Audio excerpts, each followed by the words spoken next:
I'm Josh Webb, one of the co-founders of the Breezy Company. The Breezy Company is a marketing subscription that exists to make your online reputation what it needs to be as really as good as we know your business is. But not just to make projects that look nice, but they're actually things that give people comfort in working with you when they don't naturally know you yet. One of my co-founders, Savannah Abney, and I used to work at North Star Church. One of the things that we got the honor of doing is going and leading for this little group at the time that would come together and just help somebody in a time of crisis. Fast forward about 4 years or so later, unknowing, I got a life-changing diagnosis that required brain surgery and felt like I was hit by a truck. I remember getting a call from Bob Kelly that said, I just want you to consider being an actual recipient of the Helping One Guy. And just like I learned as a typical response, my first thought was, no, I don't deserve this, number one. But then secondly, I thought, I don't really want people to see me at my weakest. And I've come to realize that was a very typical response. When I attended that dinner, I could barely speak, but I had people that had known my whole life. My wife and my boys and myself got to see people just speak life into me. But at that time, I could not hear it in my heart because it's hard to hear the good news when you've heard so much bad news. And it gave me a lot of compassion for people that are going through lots of different struggles because I knew to a certain extent what it felt like. I ran Hog for about 2 years, and during that time, the Breezy Company was such a flexible company that I was able to actually run this nonprofit and not have to completely worry about my finances. And so we've become a sponsor, and we've been a sponsor for the last 3 years. It's hard to understand how much one of these crises can affect somebody's heart and affect somebody's hope. And I heard over and over again, the dinner was nice, the money was great, but the part I can't get over was the actual experience of the dinner, of what it did when somebody poured that kind of hope into me again. Good evening, everyone. Yeah, give them a round for being a sponsor. That's why you're looking at me right now, because I am a sponsor. Good evening, everyone. I'm Mike Russell, founder and president of ETS Solutions. We are a faith-based technology advisory firm based in Kennesaw. And on behalf of ETS Solutions, I'd like to welcome all the guests and the friends, and for the honoree, Brett McIntyre. With a core value of servant leadership, and believe it or not, I woke up this morning and I had 50 messages in LinkedIn saying congratulations on 24 years of being in business. So for 24 years, today, we've been in business. I've been so blessed on behalf of my company and my foundation, the ETS Foundation, to sponsor hundreds of organizations with our time, our talent, and our treasures. But it wasn't until I was sitting in Shannon's barber chair, and y'all know what happens when you sit in a barber chair. You learn about everything that you want to know about, and you learn about everything you should not know about. That I heard about a thing called Hog, and I heard about this man called Bob Kelly, and all the great things that he was doing in the community. You know what? I told Shannon, I was like, I have to go check this thing out and see what it's about. So my first Hog dinner that I attended not only changed my life, but it changed the life of the honoree that was there that night. And I knew that God was tapping me on the shoulder that night, and he said, you need to support this group. And I've now seen the many, many families that have been changed, that have been honored, that have been loved, that have been blessed with the work of helping one guy. You know, Matthew 25 is the parable of the talents. And I will tell you that the talents that I have given to Hog over the many years that I've been a sponsor have been multiplied in great many times, and have been given back to this community. That's what makes it such a blessing for me, ETS Solutions, to sponsor that. And as my beautiful wife, Amy, always tells me almost every single day that Genesis 12 says, we are blessed to be a blessing. So I thank God that he has put me here tonight to sponsor, support, and bless his children, the McIntyre family. Thank you.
It's your breath in our lungs, so we pour out our praise. We pour out our praise. It's your breath in our lungs, so we pour out our praise to you only.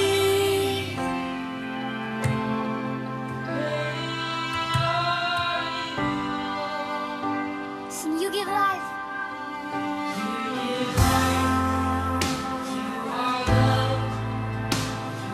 Light to darkness, you restore heart that is broken. And great are you, Lord. It's your breath in our lungs, so we pour out our praise. We pour out our praise. It's your breath in our lungs, so we pour out our praise to you only. It's your breath in our lungs, so we pour out our praise. We pour out our praise. It's your breath in our lungs, so we pour out our praise to you only.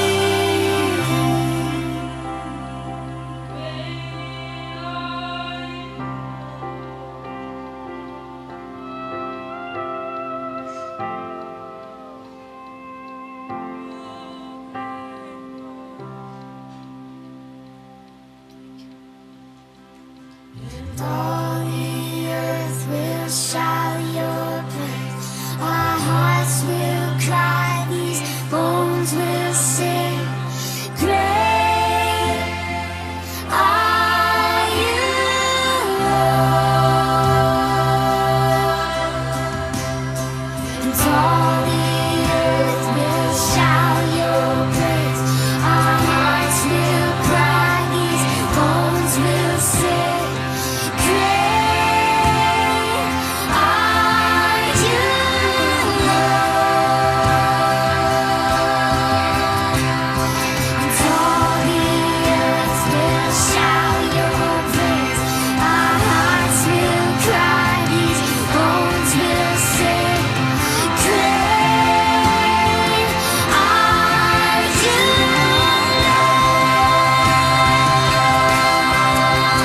It's your breath in our lungs, so we pour out our praise. We pour out our praise. It's your breath in our lungs, so we pour out our praise to you only. Your praise,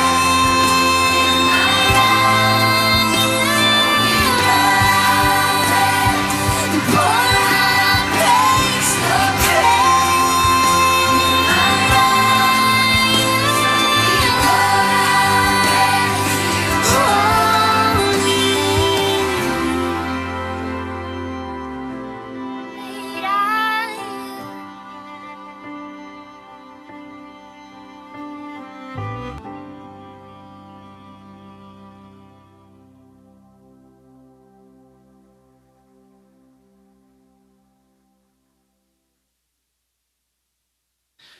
And tonight we have a special presentation that Shannon's actually going to make from the floor. So if you would, just direct your attention to Shannon. She's right here, and she's got a few things she wants to share. Hi, everyone.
Fantastic. And Shannon is actually going to make her way back up here to the stage. She's going to take the opportunity in just a moment to be able to share about our honoree tonight.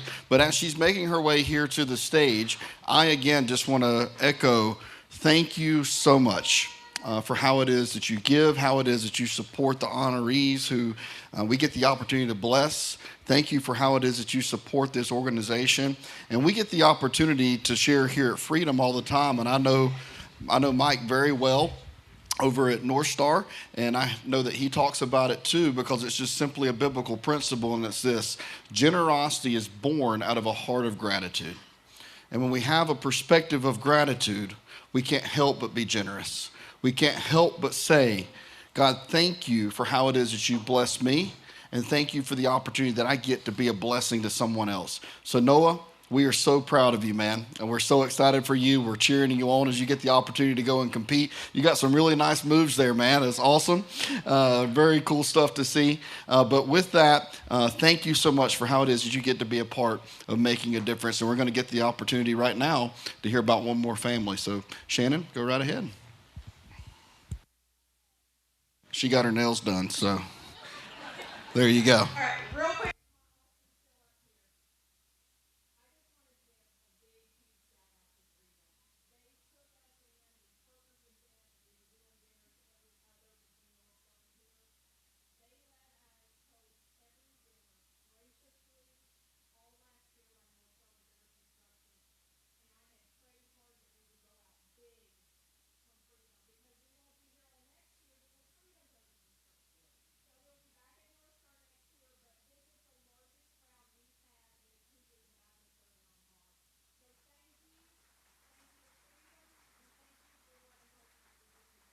Thank you. It is my honor and my pleasure, and we're honored. And I know I had the opportunity when you first came and checked out Freedom to see if Hog could work. I just wanted you to know, and we've said it multiple times, our house is your house. And so we're just grateful that you're here. And I heard somebody say a long time, when love is in the house is full. And that's the reason this room is full tonight, is because the amount of love that people have for you, Brett, and for your family, and that we have just for the opportunity to be able to make a difference. And so thank you. We're grateful. Thank you.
Brett is I'm a father of 4. a protector. He's loving to his family. I love my family. He's a good daddy. A loving husband. I love God. I love my church. I love our friends. He's just a good guy. He is, as they said, a jokester. Likes to make people laugh. Sarcastic. Confident.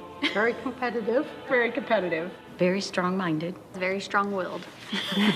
Brett enjoys Georgia football. A dog fan through and through. Georgia football. If the Bulldogs are on, he is there. It's one of my hobbies or my passion. We try to go to games. Go-karting, putt-putt. We like to go to arcades and win the prizes. It's been amazing to watch them together.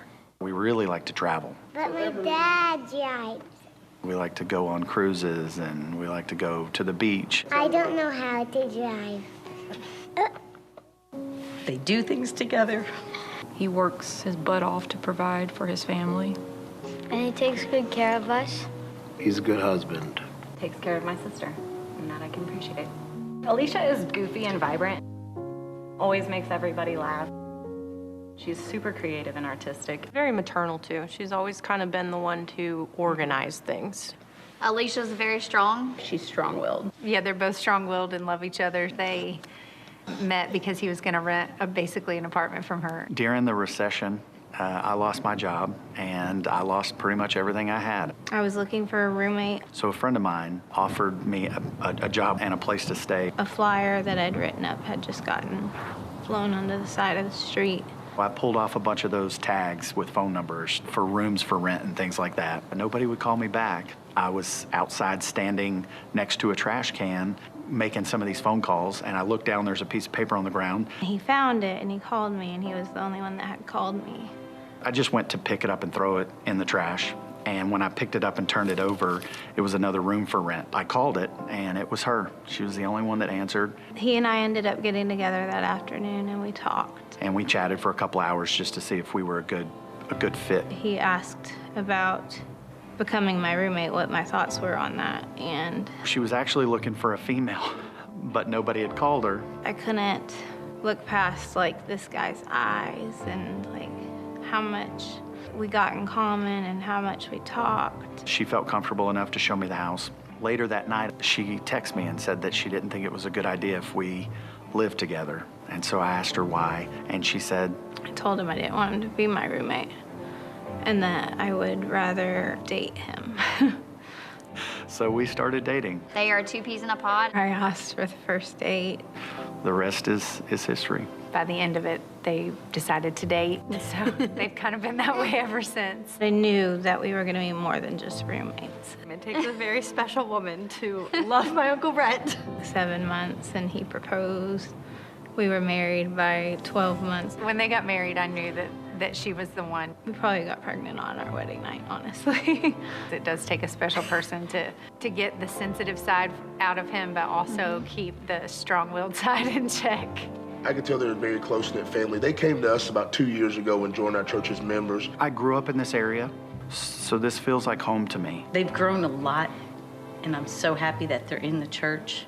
We really prayed. We wanted to find a church where our kids could be at church with kids so that they wanted to be in church more. Brett and Alicia both just wanted to be involved in something. It's really just community here. They came and they jumped right in and wanted to serve and wanted to be a part of the church family. And it seemed like as soon as this all happened, it slowed you down.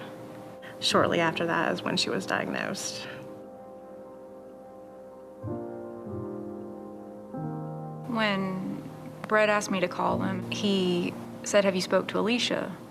And honestly, my first reaction was, Alicia has done left town. She has done lost her mind. She's like, I'm done. And I was like, no.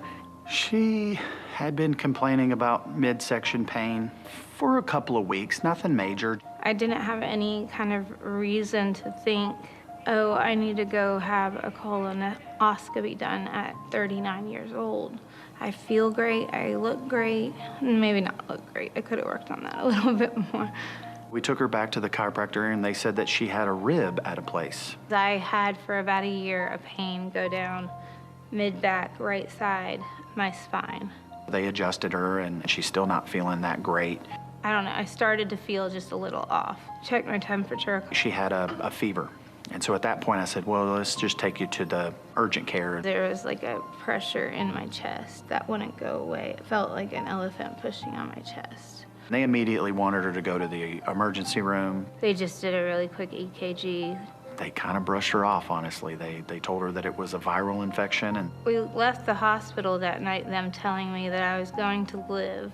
she was still struggling through the weekend, so then we took her to primary. And they decided to do a CT scan of her abdomen. Her entire liver lit up on the screen. They did a full body scan. There was an abnormality in her colon. They told us in the recovery room that she had stage 3 colon cancer. He told me about the cancer, and I lost it. It was completely devastating. I remember the horrible line as I went into the hospital room.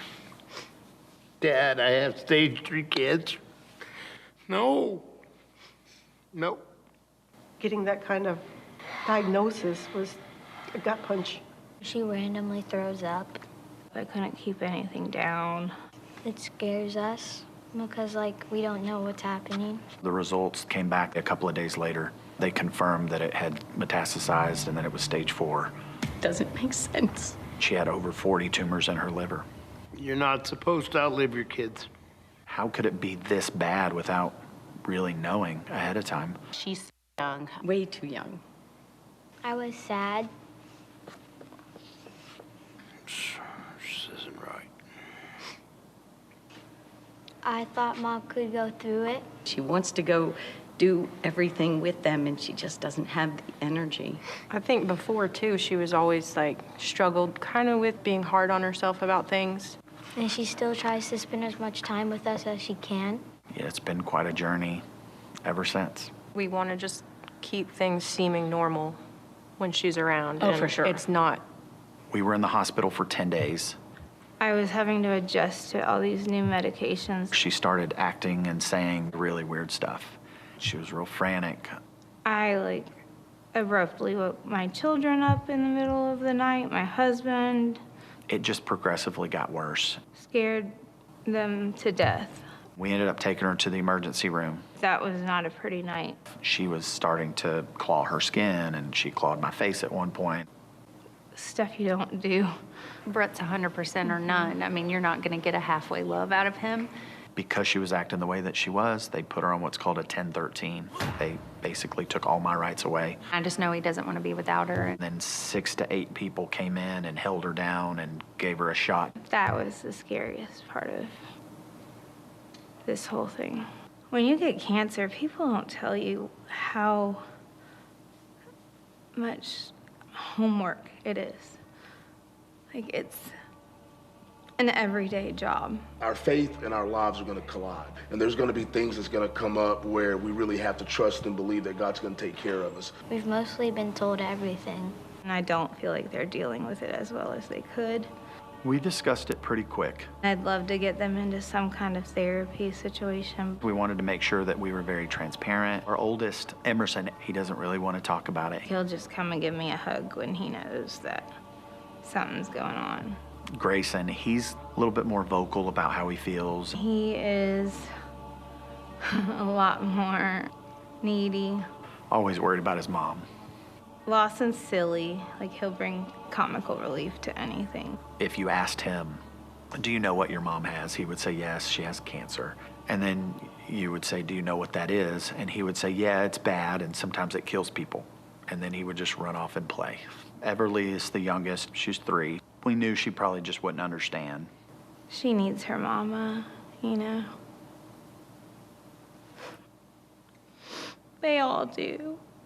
It was tough trying to maneuver through all 3 of the different types of ways to handle how each of them took it. Last year in real estate, I helped people sell or buy 10 to 15 houses. We generally were waiting longer hours probably for Brett to get home. Since her diagnosis, up until this last month, I haven't done any real estate. We just can't justify staying away that long because I need him at home. My full-time position, I can't be gone. We're not getting as much money as we need. That's been the biggest challenge, is just losing the income. Alicia was the school nurse. She would get the kids ready and take them to school with her. Now it's Mom can't get off the couch. They're always hungry. Why aren't you cooking, Mom? Well, you know how I said yesterday I don't feel good? Today I feel much worse. Other people are helping us, so we get food, Burger King. The community outpour has been so amazing. I get up, I get the kids ready, I make sure they get off to school. I have to be here no later than 6 o'clock to pick them up. And then the week is kind of full with sports. We wanted to have some type of normalcy for them. We don't go out as much, but we usually play outside on the trampoline. She can't do it with us because it hurts her. We want her to feel included. It makes me feel sad, but mostly happy, because at least the stuff that we do, she can. You know, if I'm ever not going to make it back by 6 o'clock at night to pick the kids up, I can make a simple phone call, and there's 10 people that will come pick them up. It makes me proud to be a part of this community. When I can't do something, Tammy does something. If Tammy and I can't do it, Howard has been there. The community and the love. You realize how much family matters. We helped clean their house for them. We didn't know how it was going to get taken care of. Brett didn't know how things were going to get taken care of. They started a meal train for them. They're getting things taken care of. We knew that their minds was going to be consumed with trying to deal with the situation. So let us come and help you deal with the logistics of it. It's a struggle, but he knows he has a village behind him, and we just keep reminding him we're all here, just waiting for that phone call. Every 4 hours, she's on a morphine instant release. It doesn't even touch the pain. You know, she's got ascites, which is a sign of liver failure. She's got a lot of stomach pain and pressure too. She's got edema in her legs, jaundice. Brett and I have definitely found a different kind of love. Losing her, that's the biggest fear. She would say, I'm gonna be okay. God's gonna be with me. We know that that's a very realistic possibility, even though we try to have faith. And we have always wanted God to be the foundation of our marriage. And I can tell you her biggest fear is just not being here for her kids for graduation and Not being there for their weddings.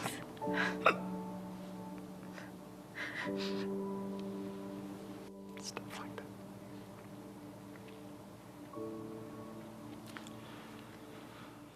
Time is more valuable.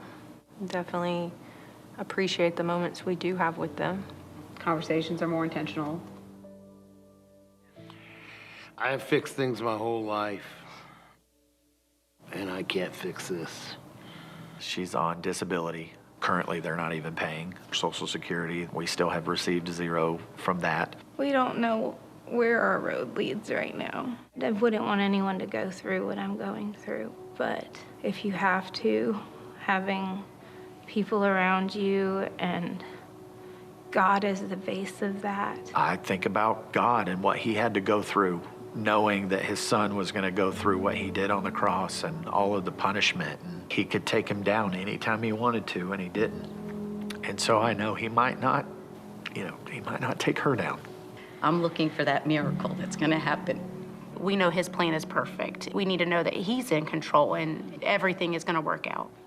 I know he's got it. Everybody keeps asking what they can do to help, and we have a ton of people that help us with the little things. Thank God for that. And I hate asking for money, but financially, that's the biggest challenge, is trying to make sure that we can keep the mortgage. They're good, hardworking people. They're proud. They don't want to have to be asking for help. Big or small. It's not really about the money, it's about showing that you're there to support them in any way that you can. I don't care where it goes as long as it goes to give God the glory, and that's what we're gonna do with it too. This is our love your neighbor moment, that if you can, you should.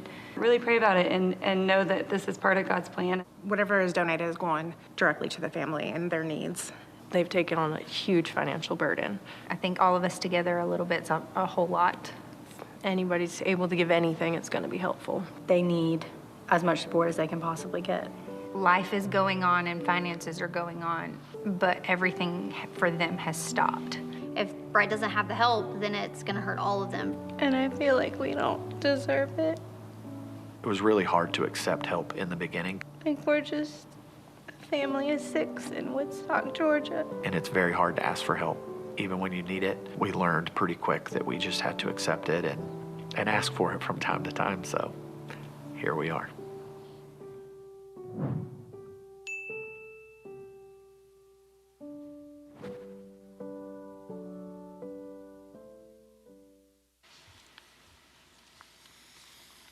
Good evening. My name is Kurt Bowen. Shannon asked me to say a few things about Brett and the family.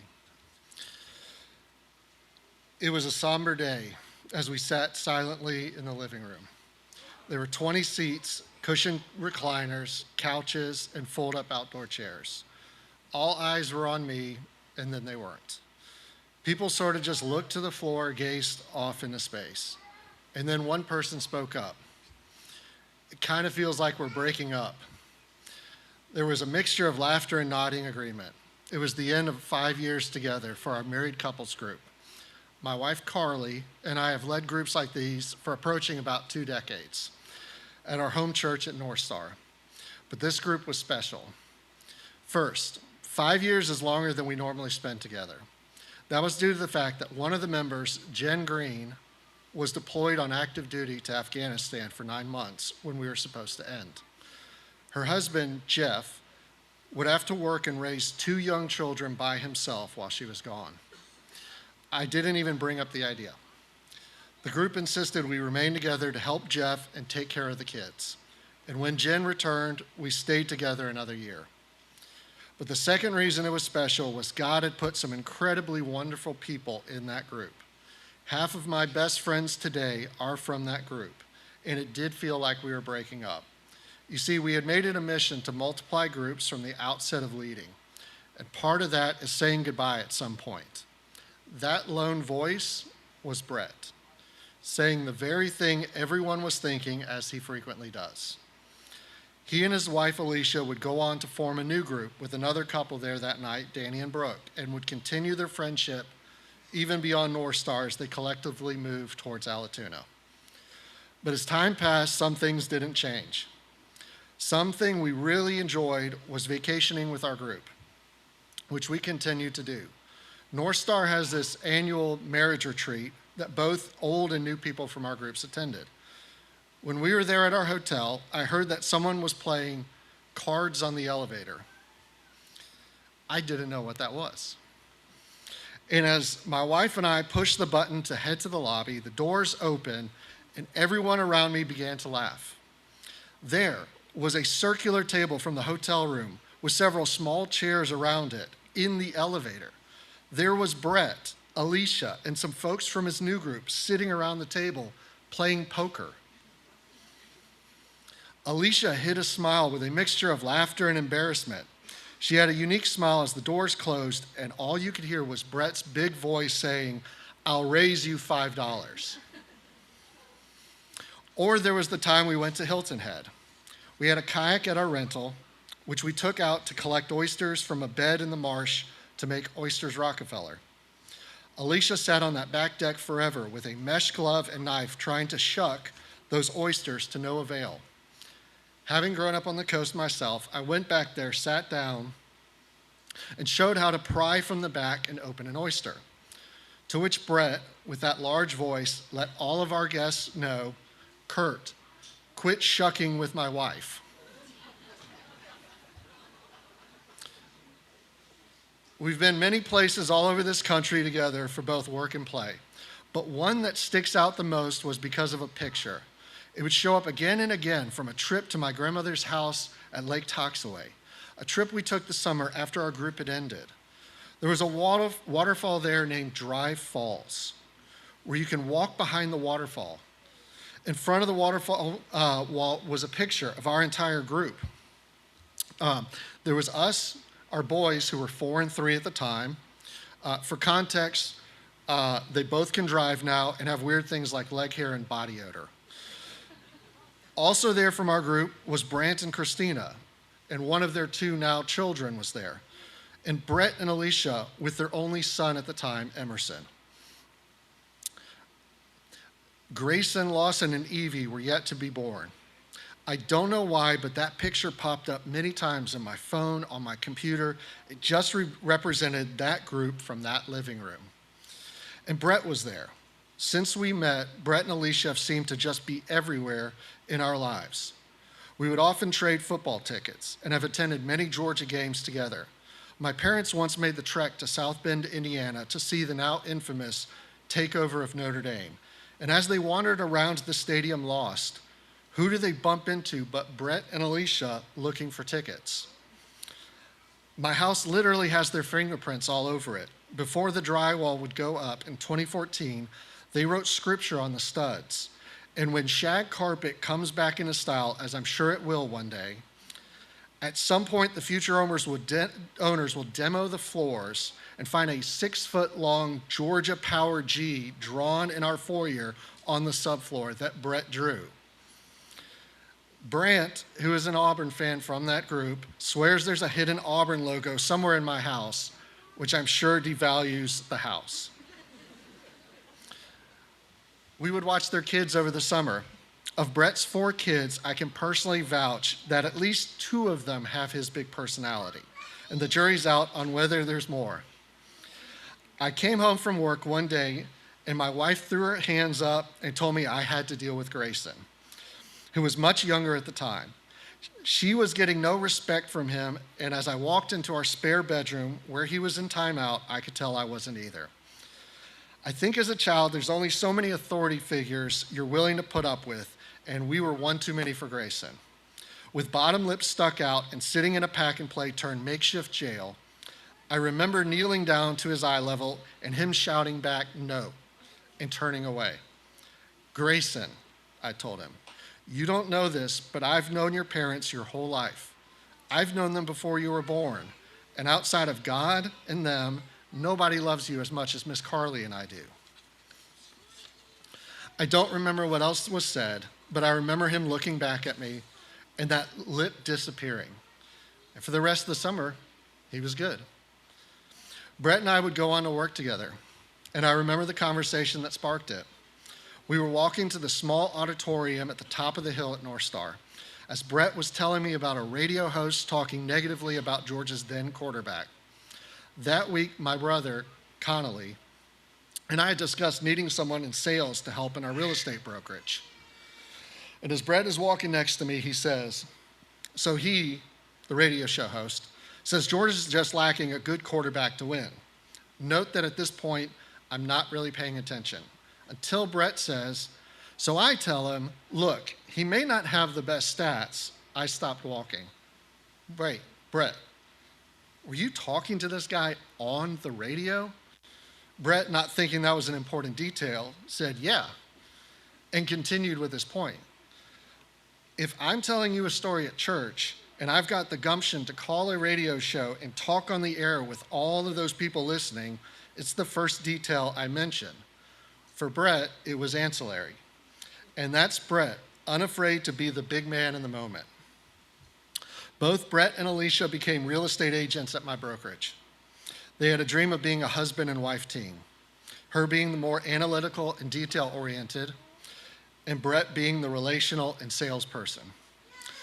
We've worked for years together. I've often heard a mantra from the real estate business community, something to the effect of doing what you want, when you want, with who you want, being the end goal ideal. And I truly mean this, Brett and Alicia were part of that ideal. I'm a firm believer in setting goals, and sitting down with Brett, I remember him saying he wanted to give out meals at Thanksgiving. He wanted to sponsor Little League teams if we were successful. Brett's heart has always been as big as his personality. Life was good. It was my brother Conley and I handling most of the contracts and legal, and Brett and Alicia worked in sales. I remember Brant himself having a career in sales and sales management, once remarking, Brett is the best salesperson I've ever met. And it was that way. Brett had that big, large voice personality.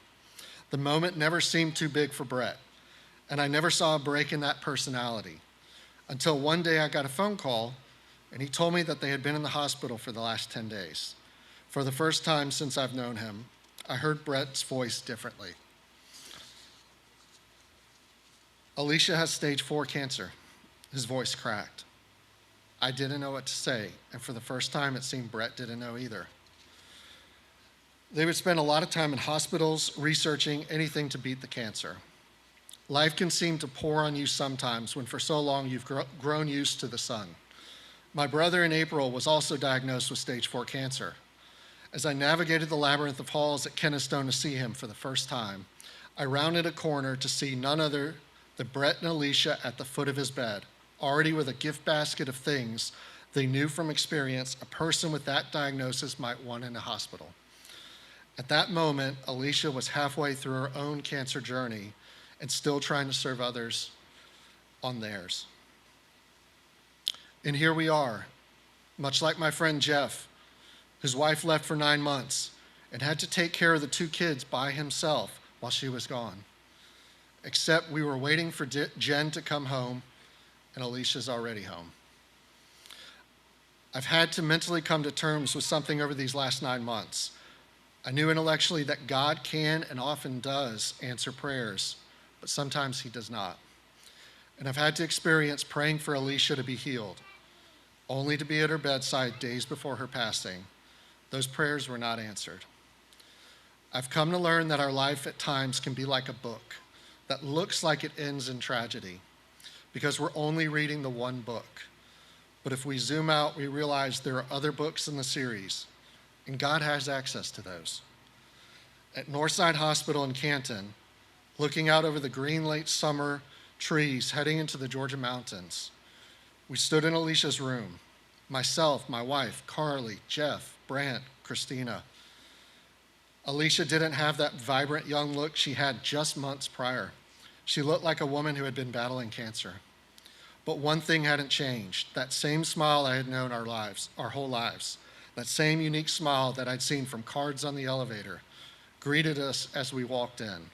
It was only for a few minutes as the hospice care drove her back into slumber. But many years after our group had ended, it was as if we were back together.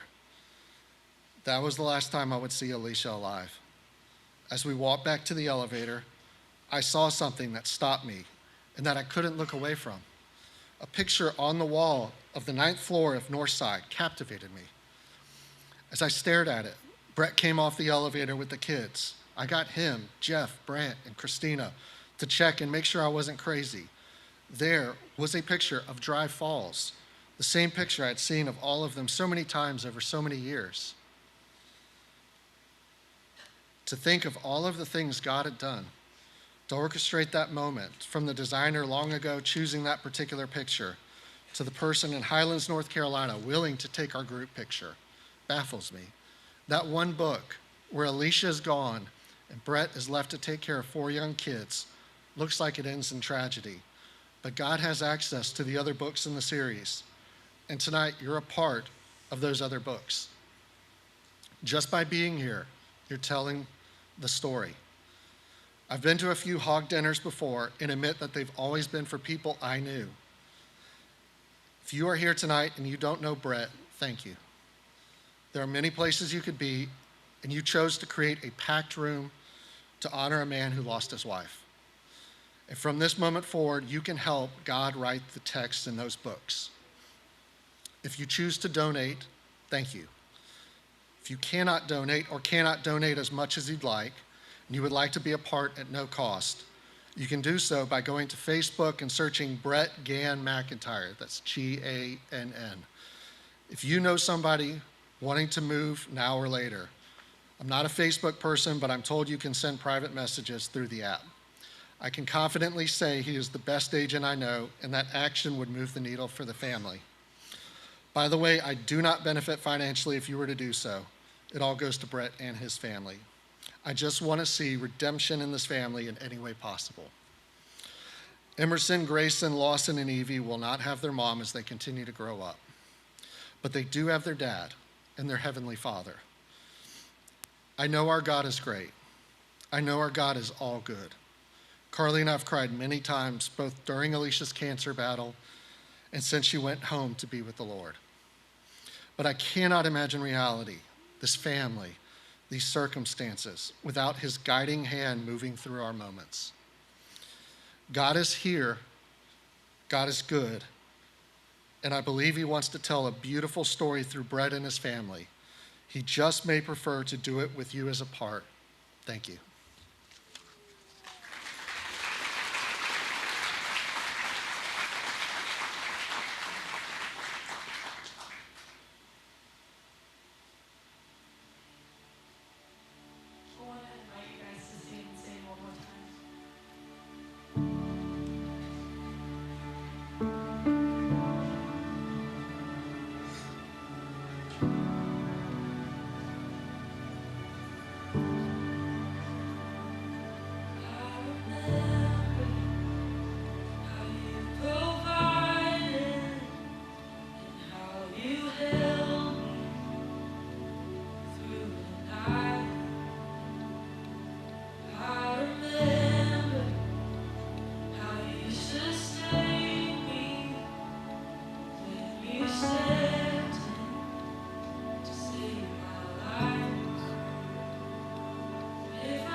Remember